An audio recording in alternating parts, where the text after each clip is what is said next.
আজকে আমরা নতুন এক বাংলাদেশ পেয়েছি, আলহামদুলিল্লাহ। আজকে আমরা মুসলিমদের মুক্তির দিন, জালিমদের পতনের দিন। নিশ্চয়ই এটা একমাত্র প্রধানত মহান রব্বুল আলামিনের সাহায্যে, মদদে এবং নুসরতে হয়েছে। তাই আমরা এক নাম্বার মহান রব্বুল আলামিনের দরবারে শুকরিয়া আদায় করছি।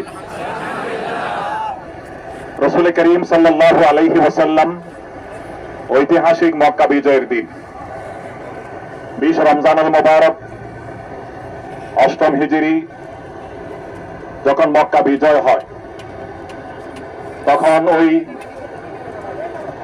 মহান মক্কা বিজয় দিবসে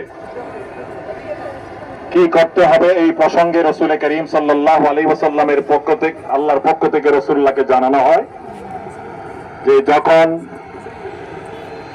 সাহায্য আসবে, আমি আল্লাহর সাহায্য আসবে, যখন বিজয় আসবে, আর যখন হে রাসূল আপনি দেখবেন দলে দলে মানুষ ইসলামের পতাকা তলে প্রবেশ করছে, তখন আপনি আমি আল্লাহর তাসবিহ আদায় করবেন, আমার হামদ আদায় করবেন, আমার দরবারে ইস্তেগফার পাঠ করবেন।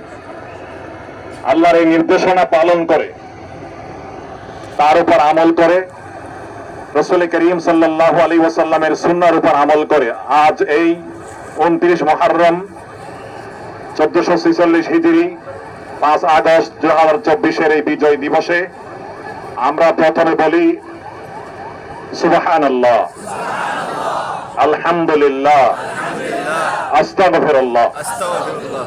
আল্লাহ পাক রাসূলুল্লাহকে বলেছেন, এক নম্বরে আমি আল্লাহর তাসবিহ আদায় করুন, 2 নম্বরে আমার